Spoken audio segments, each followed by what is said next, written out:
दोस्तों, नमस्कार। कैसे हैं आप लोग? उम्मीद है कि ठीक होंगे।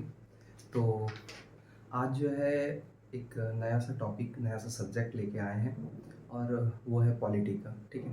तो पॉलिटी में बहुत सारा सेक्शन है जिसको हम लोग पार्ट बाय पार्ट पढ़ेंगे, एक सीरीज में पढ़ेंगे।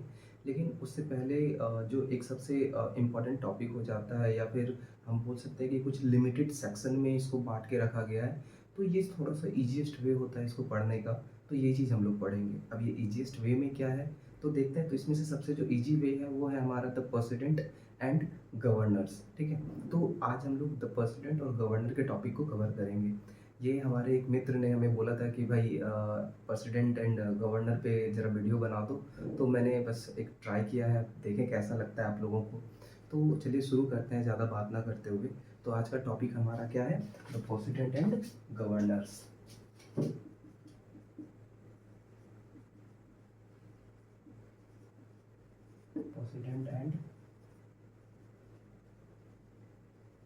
प्रेसिडेंट एंड गवर्नर है आज का टॉपिक, ठीक है?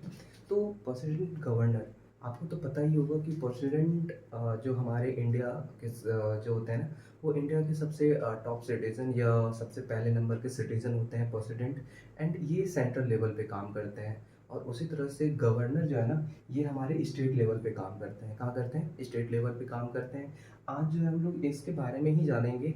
प्रेसिडेंट कितने से कितने आर्टिकल के बीच में आते हैं, या फिर आपका गवर्नर कितने से कितने आर्टिकल के बीच में आते हैं। तो इन सारी चीज़ों के बारे में हम लोग बात करेंगे। इसके साथ साथ हम लोग प्रेसिडेंट की क्वालिफ़िकेशन की बात करेंगे, गवर्नर की क्वालिफ़िकेशन की बात करेंगे। तो इसकी कोई प्रेसिडेंट बनने का क्या-क्या क्राइटेरिया होता है, इन सारी चीज़ों को भी हम लोग आज देखने वाले हैं, ठीक है? तो सबसे पहले तो यही जानते हैं कि जो हमारा इंडियन गवर्नमेंट है, ठीक है? वो हमारा इंडियन गवर्नमेंट जो है ना, ये 3 पार्ट्स में डिवाइड किया गया है। कितने पार्ट्स में डिवाइड किया गया है? 3 पार्ट्स में डिवाइड किया गया है इंडियन गवर्नमेंट। जिसमें से क्या कि एक तो आपका एग्जीक्यूटिव हो जाता है, लेजिस्लेचर हो जाता है एंड जुडिशरी हो जाता है। ये तो पता ही है, ठीक है? तो सबसे पहले 3 पार्ट में हम लोग डिवाइड करके इसको पढ़ेंगे, तो जिससे पढ़ने में थोड़ी-सी आसानी होगी, सहूलियत होगी, ईज़ी वे में हम लोग पढ़ेंगे, ठीक है? तो सबसे पहले क्या हो जाता है आपका? एग्जीक्यूटिव हो जाता है। क्या हो जाता है? एग्जीक्यूटिव हो जाएगा। दूसरा क्या हो जाएगा? लेजिस्लेचर हो जाएगा, या फिर लेजिस्लेटिव बोलते हैं। एंड तीसरा जो है ना आपका क्या हो जाता है? जुडिशियल हो जाता है। क्या हो जाता है? Judicial. Executive branch, legislative branch and judicial branch. इस तीनों को हम लोग पहले समझते हैं।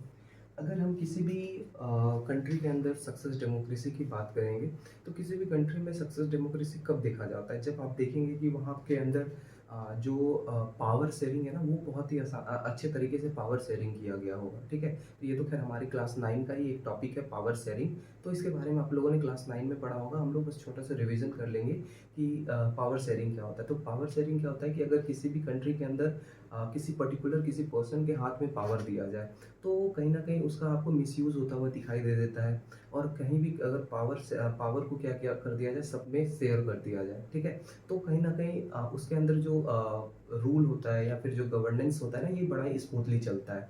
अब इसका एक एग्ज़ाम्पल लेते हैं हम लोग। जैसे एक डिक्टेटर को देखते हैं, ठीक है? डिक्टेटर क्या हो जाता है, जैसे नॉर्थ कोरिया के अंदर हम लोग देखते हैं, तो नॉर्थ कोरिया में ये दिखाई देता है कि वहाँ के जो किंग जोंग है, ठीक है? तो वो एक डिक्टेटर है, और डिक्टेटर होने के साथ-साथ सारा पावर उसके हाथ में है। सारा पावर क्या है? उसके हाथ में है। तो वो जो चाहता है वही चीज़ कंट्रोल कर लेता है। लेकिन अगर वही हम लोग अपने कंट्री की बात करेंगे, तो हमारे कंट्री में क्या देखने को मिलता है कि जो पावर है ना, या फिर जो रूल रेगुलेशन है या जो गवर्नेंस है, ये एक पर्टिकुलर वे में इसको डिवाइड करके रखा गया है, ठीक है? पर्टिकुलर वे में क्या कर दिया गया?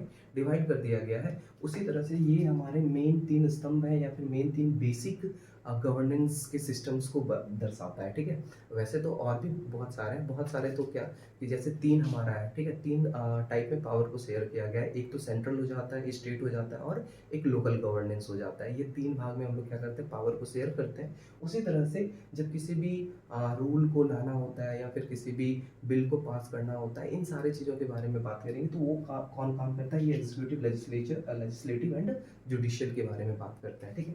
तो ये हमारे 3 बेसिक स्तंभ हैं हमारे कॉन्स्टिट्यूशन के, ठीक है? हमारे गवर्नमेंट के। तो इसमें से क्या देखते हैं कि ये जो एग्जीक्यूटिव है ना, एग्जीक्यूटिव के अंदर क्या देखने को मिलता है? एग्जीक्यूटिव के अंदर आपको प्रेसिडेंट देखने को मिलेगा। क्या देखने को मिलेगा? प्रेसिडेंट देखने को मिलेगा, ठीक है। इसके अंदर आपको पीएम देखने को मिलेगा, इसके अंदर वाइस प्रेसिडेंट आपको देखने को मिलेगा, इसके अंदर क्या देखने को मिलेगा आपको, central council,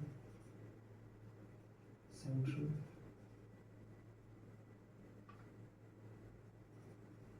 central council of ministries या फिर मिनिस्टर्स, ठीक है। सेंट्रल काउंसिल ऑफ मिनिस्टर देखने को मिलेगा। इसके साथ साथ आपको क्या देखने को मिलेगा, अटॉर्नी जनरल ऑफ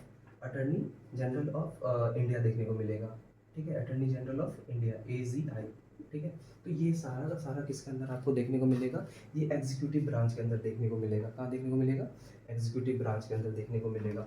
उसी तरह से अगर हम लोग आगे बात करें किसके अंदर, लेजिस्लेटिव के अंदर की बात करेंगे, तो लेजिस्लेटिव जो है ना ये सेंट्रल लेवल पे है। इसके अंदर पे अगर हम एग्जीक्यूटिव इस तीनों भाग की बात करेंगे तो इसमें इसके अंदर हम क्या बात करेंगे, सेंट्रल लेवल, साथ साथ में हम किसकी बात करेंगे, स्टेट लेवल की भी बात करेंगे। सेंट्रल और स्टेट लेवल दोनों की साथ में बात करेंगे। तो ये सेंट्रल लेवल पे हो जाता है, ठीक है। और इसके नीचे हम लोग स्टेट लेवल की बात करते हैं, तो स्टेट के अंदर क्या हो जाता है, जैसे ये सेंट्रल लेवल में आ जाता है president, prime minister, vice president, central council of minister and AGI, attorney general of India. उसी तरह से स्टेट के अंदर क्या देखने को मिलता है, गवर्नर देखने को मिलता है, ठीक है। क्या देखने को मिलेगा, गवर्नर देखने को मिलेगा, CM देखने को मिलेगा। और साथ साथ में आपको यहाँ पे सेंट्रल हो जाता है तो यहाँ पे स्टेट हो जाएगा, क्या हो जाएगा, स्टेट काउंसिल हो जाएगा, काउंसिल हो जाएगा ऑफ मिनिस्ट्रीज या मिनिस्टर्स।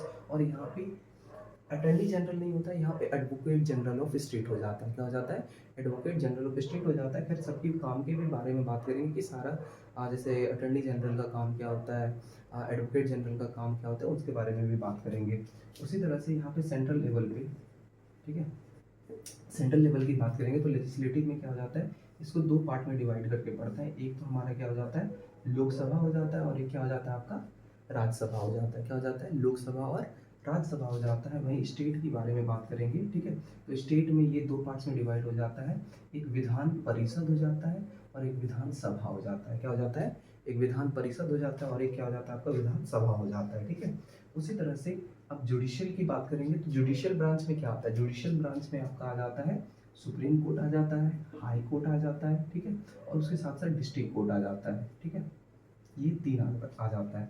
अब इस तीनों का काम क्या है, सबसे पहले हम लोग जुडिशियल सिस्टम से बात करना शुरू करते हैं। तो जुडिशियल सिस्टम में क्या देखने को मिलता है कि सुप्रीम कोर्ट जो है ना, ये आपका न्यायिक व्यवहार, ठीक है, मतलब कौन रूल को फॉलो कर रहा है, ये इसका काम नहीं होता है। ये बस लोगों को ये बताता है क्या कि हाँ भाई, जो भी हमारे यहाँ रूल है उसके ऊपर अगर कोई अप्लाई नहीं कर रहा है उस रूल को, तो उसको ये बस पनिशमेंट देने का काम करता है, मतलब ये न्यायिक व्यवहार करती है, ठीक है।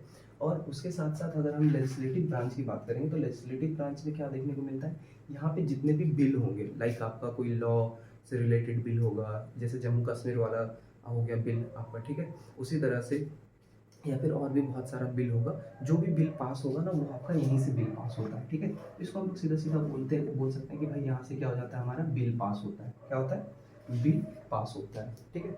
उसके बाद हम लोग एग्जीक्यूटिव ब्रांच की बात करेंगे तो एग्जीक्यूटिव ब्रांच के अंदर जो बिल या फिर जो नए लॉ को बनाना होगा, सारा का सारा यहीं पे देखने को मिलेगा। सारा लॉ वगैरह सब यहीं पे बनता है और यहाँ पे बनने के बाद लेजिस्लेटिव में उसको बिल पास किया जाता है। और साथ साथ में अगर हमारे कॉन्स्टिट्यूशन में कोई भी अमेंडमेंट की ज़रूरत होगी, ठीक है, तो वहाँ वो भी अमेंडमेंट कहाँ होगा, लेजिस्लेटिव के अंदर ही आपको वो अमेंडमेंट देखने को मिलेगा, ठीक है। और जुडिशरी में तो आपको पता ही है कि जुडिशियल सिस्टम में क्या होता है, यहाँ पे जुडिशरी से रिलेटेड सारे काम होते हैं, ठीक है। यहाँ पे न्यायिक व्यवहार से रिलेटेड सारे काम होते हैं। तो ये हमारा तीन मेन बेसिक स्तंभ हो जाता है हमारे इंडियन गवर्नमेंट का, ठीक है। ये तीनों मेन स्तंभ हो जाता है। तो अगर आपको नोट डाउन करना है तो आप नोट डाउन कर सकते हैं, ठीक है।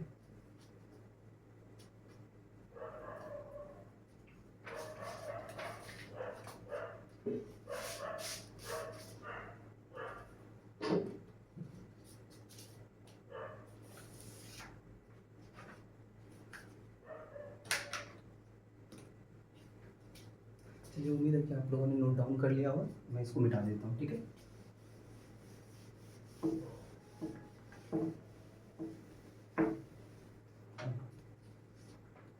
अब आगे बात करते हैं तो सबसे पहले इंट्रोडक्शन देख लेते हैं, ठीक है। तो इंट्रोडक्शन क्या देख लेते हैं,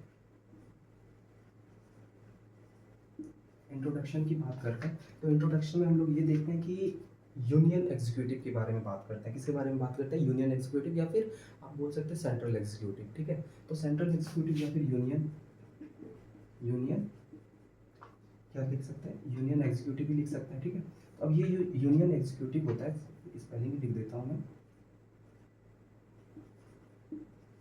यूनियन एग्जीक्यूटिव की बात करते हैं तो यूनियन एक सेकंड सॉरी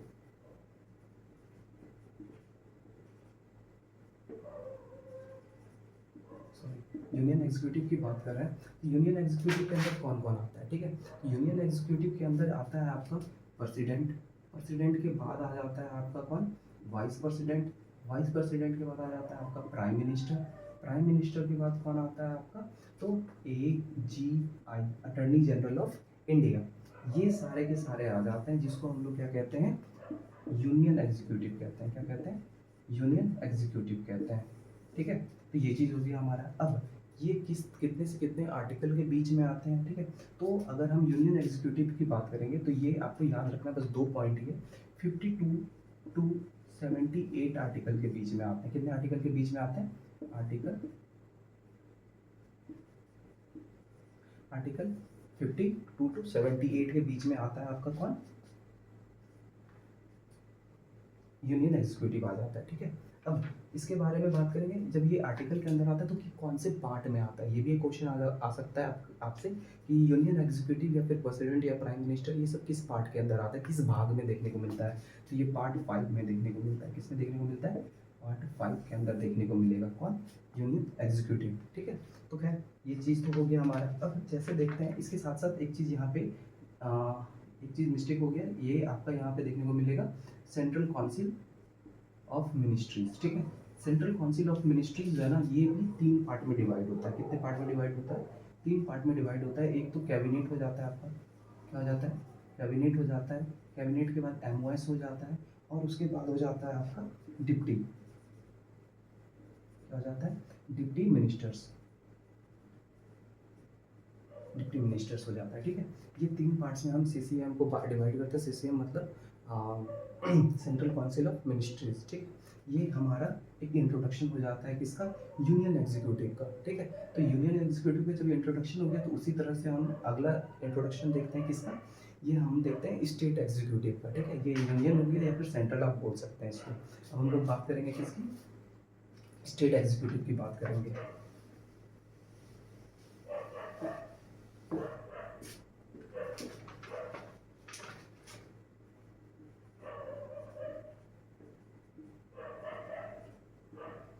एग्जीक्यूटिव की बात करेंगे। ठीक है, अब स्टेट एग्जीक्यूटिव ये कितने से कितने आर्टिकल के बीच में आता है? तो ये आपका 153 टू 167 आर्टिकल के बीच में आता है। कितने से कितने आर्टिकल के बीच में आता है? 153 टू 167। कितने आर्टिकल के बीच में? 153 टू 167 आर्टिकल के बीच में आपका ये देखने को मिल जाता है। और ये किस पार्ट के अंदर आता है? तो ये पार्ट 6 में आता है। किसमें आता है? पार्ट 6 में देखने को मिलता है। ठीक है, ये आर्टिकल हो गया आपका। ठीक है, आर्टिकल 153 टू 167 ये आर्टिकल हो गया, और पार्ट ये हो गया 6 के अंदर। अब इसके अंदर कौन कौन आता है? तो इसके अंदर आपका कौन आ गया? गवर्नर आ गया। इसके अंदर आपका CM आ जाता है। इसके अंदर आपका CC नहीं होगा, यहाँ पे SC हो जाएगा। ठीक है, SCM हो जाएगा, state council of ministers. And यहाँ पे आपका हो जाएगा एडवोकेट। ठीक है, एडवोकेट जनरल ऑफ स्टेट। ये सारा का सारा इसके अंदर ही देखने को मिलता है। ठीक है, तो ये इसको हम लोग कहते हैं स्टेट एग्जीक्यूटिव। क्या कहते हैं? स्टेट एग्जीक्यूटिव कहते हैं। तो ये इसके अंदर कौन सा स्टेट एग्जीक्यूटिव कौन से आर्टिकल में आता है? तो ये आपका 153 टू 167 में आता है। और यहाँ पे अभी हम लोग इन डिटेल में सबके बारे में बात करेंगे कि सब किस किस आर्टिकल्स के अंदर आता है। सब आर्टिकल्स के बारे में अलग से चर्चा करेंगे। ठीक है, तो खैर ये चीज़ हो जाता है हमारा। अब बात करते हैं सीधा सीधा प्रेसिडेंट की। ठीक है, तो प्रेसिडेंट की बात करेंगे। प्रेसिडेंट की बात करें तो प्रेसिडेंट जो है ना, ये head of the Indian state हो जाता है। ठीक है, ये इंडिया का पूरा हेड होता है, या फिर फर्स्ट सिटीजन ऑफ इंडिया हो जाता है आपका। ठीक है, इसके साथ साथ आप ये देखेंगे कि act as the symbol of unity. ठीक है, अब प्रेसिडेंट जो है ना, ये हमारे यहाँ act as the symbol of unity है। ठीक है, क्या है आपका? सिंबल ऑफ यूनिटी है, और उसके साथ साथ आपका क्या है, इंटीग्रिटी है, इंटीग्रिटी है, एंड आपका सॉलिडिटी है, आपका सॉलिडिटी ऑफ इंडिया है, ऑफ द इंडिया है, ठीक है। ये कौन हो जाता है, आपका प्रेसिडेंट हो जाता है, symbol of unity, integrity and solidity, ठीक है। ये आपका हो जाता है इंडियन प्रेसिडेंट, ठीक है। अब इसके इसी तरह से हम लोग किसकी बात करेंगे, गवर्नर की बात करेंगे। तो गवर्नर भी सेम टाइप से ही होते हैं, ठीक है। अब इनकी क्राइटेरिया क्या क्या होती है, तो भैया ये तो सबसे पहले सिटीजन ऑफ इंडिया होना चाहिए, ठीक है। और इनकी जो मैक्सिमम एज होनी चाहिए वो 35 ईयर्स अबव होनी चाहिए। ये आपके क्वालिफिकेशन की बात हो रही है, ठीक है, कि भी किसी भी प्रेसिडेंट या फिर किसी भी गवर्नर बनने की। एक तो first Indian citizen and should be the 35 years plus age, and then आपको क्या होना चाहिए कि मस्ट ये ध्यान होना चाहिए कि वो कोई भी एक ऑफिशियल रैंक पे काम ना कर रहा हो, दैट मीन्स उसके पास कोई गवर्नमेंट जॉब ना हो, गवर्नमेंट फ़ायदा ना उठा रहा हो, प्रॉफिट ना ले रहा हो, ठीक है। तो ये हमारा क्या हो जाता है, क्वालिफिकेशन ऑफ द गवर्नमेंट हो जाता है, क्वालिफिकेशन ऑफ द प्रेसिडेंट हो जाता है और गवर्नर हो जाता है। तो जब हम प्रेसिडेंट एंड गवर्नर की बात करते हैं तो लगभग लगभग दोनों के पास सेम पावर होता है। अब हालांकि बोलने का तो फर्स्ट सिटीजन ऑफ इंडिया हमारे प्रेसिडेंट होते हैं, एंड द हाईएस्ट रैंक में जो पेमेंट लेते हैं, जो सैलरी लेते हैं, वो हमारे प्रेसिडेंट ही होते हैं। बट अगर हम बात करें कि वर्क के हिसाब से, काम के हिसाब से बात करेंगे, तो ये आप देखेंगे कि सबसे जो ज़्यादा किसी की वैल्यू हो जाती है ना, वो प्राइम मिनिस्टर की हो जाती है। मतलब एक तरह से हम बोल सकते हैं, जैसे मीम्स चला है ना कि कोई होता है कि काम करने के लिए पैसा लेता है और कोई होता है कि बिना काम किए ही पैसा लेता है। वैसे हमारे यहाँ के प्रेसिडेंट हैं, मतलब उनके पास उतना काम नहीं है, बट हाँ वो बहुत ही ज़्यादा सैलरी टेकन है। और उसी तरह से प्रेसिडेंट प्राइम मिनिस्टर की बात करेंगे तो यहाँ पे हमारे यहाँ मोस्ट पावरफुल ऑफ द जो पावरफुल सीट हो जाता है ना, वो प्राइम मिनिस्टर का हो जाता है। तो जितना भी चीज़ें होती है बस एज अ प्राइम प्रेसिडेंट जो है ना, वो बस साइन करने के लिए होते हैं, और एट एनी हाउ जो है ना, उनको साइन करना ही पड़ता है किसी भी केस में। ऐसा नहीं है कि वो साइन नहीं करेंगे, बस कुछ कुछ चीज़ें होती है जिसमें कुछ ही ऐसा सिचुएशन होता है जब प्रेसिडेंट उस पर साइन नहीं करते हैं। लेकिन आप बोल सकते हैं कि 99% है हाँ कि प्रेसिडेंट जो है ना, वहाँ पे क्या करते हैं, साइन करना ही करना है उनको। तो ये चीज़ देखने को मिल जाता है हमारा। तो हम फिर से एक बार रिकॉल कर लेते हैं। तो रिकॉल क्या कर लेते हैं कि हमारी जो इंडियन गवर्नमेंट है वो 3 पार्ट में बांटा गया है। एक तो एग्जीक्यूटिव है, लेजिस्लेटिव है एंड द जुडिशियल है, ठीक है। एग्जीक्यूटिव के अंदर आपके सेंट्रल लेवल के जितने भी हेड आते हैं वो सारे आ जाते हैं, लाइक आप वाइस प्रेसिडेंट बोल सकते हैं, वाइस प्रेसिडेंट बोल सकते हैं, प्राइम मिनिस्टर बोल सकते हैं, अटॉर्नी जनरल ऑफ इंडिया बोल सकते हैं। हाँ, अटॉर्नी जनरल ऑफ इंडिया कौन होता है, तो अटॉर्नी जनरल ऑफ इंडिया जो है ना, he was the legal adviser, he was legal adviser of the our president of our government, ठीक है, अटॉर्नी जनरल ऑफ इंडिया। और ये फर्स्ट ऑफिशियल होते हैं, ठीक है, जो कि एक लीगल एडवाइजर होते हैं। उसी तरह से जब एडवोकेट जनरल ऑफ इंडिया की एडवोकेट जनरल ऑफ स्टेट की बात करेंगे तो वो कौन हो जाते हैं, वो भी सेम टाइप से ही काम करते हैं जैसे अटॉर्नी जनरल ऑफ इंडिया करते हैं, बस वो सेंट्रल लेवल पे काम करते हैं और ये कहाँ करते हैं, स्टेट लेवल पे काम करते हैं, ठीक है। तो ये सारी चीज़ें आपको आई थिंक समझ में आई होगी। अब उसके बाद हम इंट्रोडक्शन की बात कर रहे थे, तो इंट्रोडक्शन में क्या देखें हम लोग कि जो प्रेसिडेंट है वो प्रेसिडेंट कितने से कितने आर्टिकल के बीच में आता है, या फिर आप यूनियन एग्जीक्यूटिव की बात कर रहे हैं तो यूनियन एग्जीक्यूटिव कितने से कितने आर्टिकल के बीच में आता है, तो ये 52 टू 78 आर्टिकल के बीच में आता है। कितने से 52 टू 78 आर्टिकल के बीच में आता है। और ये कितने भाग या फिर कितने पार्ट में आता है, तो ये 5 पार्ट में आता है, ठीक है, 5वें भाग में है ये हमारा, ठीक है। तो ये इंट्रोडक्शन हो गया आपका प्रेसिडेंट वाला या फिर यूनियन एग्जीक्यूटिव का। अब स्टेट एग्जीक्यूटिव के इंट्रोडक्शन की बात करेंगे तो स्टेट एग्जीक्यूटिव जो है ना, ये आपका कितने से कितने बीच में आ जाता है, 153 आर्टिकल से 167 आर्टिकल के बीच में आता है। अब ये कितने पार्ट में आता है, तो ये 6 पार्ट के अंदर आता है। कितने पार्ट में, 6 पार्ट के अंदर आता है, ठीक है। तो इसके बाद हम लोग इसके क्वालिफिकेशन की बात कर रहे थे, तो इसका क्वालिफिकेशन क्या होना चाहिए, चाहे वो प्रेसिडेंट ऑफ इंडिया हो जाए, चाहे वो गवर्नर हो जाए, ठीक है। तो दोनों का लगभग लगभग सेम ही काम होता है। अब ये क्या होता है ना कि प्रेसिडेंट और या फिर जो गवर्नर है, ये दोनों must should be citizen of India, ठीक है। ये एकदम इम्पॉर्टेंट है कि ये पहले तो भैया इंडिया के सिटीजन होने चाहिए, तभी आप क्या हो सकते हैं, प्रेसिडेंट या फिर गवर्नर पोस्ट के लिए हायर हो सकते हैं, ठीक है। एंड देन उसके बाद आपका क्या होना चाहिए कि इनका 35 प्लस एज होना चाहिए। साथ साथ में ये किसी भी सीट पे या फिर किसी भी गवर्नमेंट सीट पे ना बैठे हुए हों, ठीक है, किसी भी गवर्नमेंट सीट की प्रॉफिट ना ले रहे हों। एक तो ये हो गया। अब उसके साथ साथ क्या होना चाहिए कि ये किसी एक एमपी वगैरह जो होता है ना, वो एमपी नहीं होना चाहिए, बट एमपी के जो क्वालिफिकेशन होनी चाहिए ना, वो सारा का सारा होना चाहिए इन दोनों में। अब गवर्नर में एक छोटी सी चीज़ है, ये ध्यान रखनी है। तो गवर्नर जो है ना, जिस भी स्टेट के गवर्नर होंगे, ठीक है, जिस भी स्टेट के ये गवर्नर होंगे, बस ये इसका ऑन स्टेट नहीं होना चाहिए। दैट मीन्स क्या, कि ये इस स्टेट से बिलोंग नहीं करते होने चाहिए, ठीक है। मतलब ये आउटसाइडर होंगे। कौन होंगे? आउटसाइडर होंगे। लाइक इसको हम समझते हैं, जैसे अगर यूपी का या फिर बिहार का समझते हैं, तो बिहार का कोई अगर गवर्नर बन रहा है, तो वो बिहार का ही नहीं होना चाहिए, वो बिहार का नहीं होना चाहिए। वो यूपी का अगर है, या फिर उड़ीसा का है, या झारखंड का है, तो वो बिहार का गवर्नर बन सकता है, ठीक है। और अगर कोई यूपी का गवर्नर बन रहा है, तो वो यूपी का नहीं होना चाहिए, वो उड़ीसा का हो, झारखंड का हो, बंगाल का हो, कहीं का भी होगा वो सिटीजन, तो वो जो है ना आपका क्या होगा, यूपी का गवर्नर बन सकता है। ये चीज़ समझ में आ गया होगा। अब जब प्रेसिडेंट की क्राइटेरिया की बात करते हैं, तो प्रेसिडेंट में ये देखते हैं कि जब इलेक्शन के समय में होता क्या था, कि जब प्रपोजल की बात आती है, या फिर जब प्रेसिडेंट पोस्ट के लिए कोई व्यक्ति को इलेक्टेड किया जाता था, तो उस समय बहुत सारे लोग हो जाते थे प्रेसिडेंट के लिए, ठीक है। तो ये तो बहुत ही बड़ा पोस्ट हो जाता है, तो लोग ऐसे भी उनको रिस्पेक्ट देते हैं। तो एक तो सबसे पहले यहाँ पे ये होना चाहिए कि प्रेसिडेंट जो है ना, एकदम क्लीन बैकग्राउंड से होने चाहिए। मतलब क्या, उनके ऊपर कोई क्रिमिनल केस नहीं होना चाहिए, वो बैंकरप्ट नहीं होने चाहिए, ठीक है।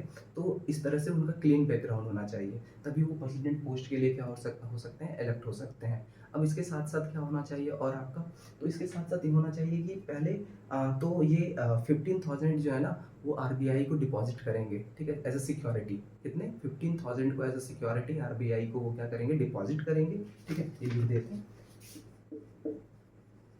15,000 ये क्या करेंगे, आरबीआई को डिपॉजिट करेंगे, ठीक है।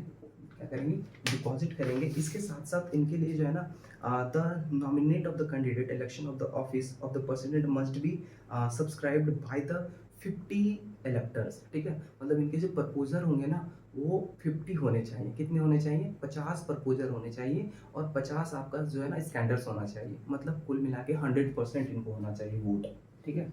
100% व्यक्ति अगर इसको सपोर्ट कर रहा है, दैट मीन्स वो प्रेसिडेंट सीट के लिए जो है ना एक एलिजिबल कैंडिडेट है। तो ये सारी चीज़ें हो जाती है हमारे प्रेसिडेंट के लिए, और ये हमारी सेम गवर्नर के लिए भी हो जाती है, ठीक है।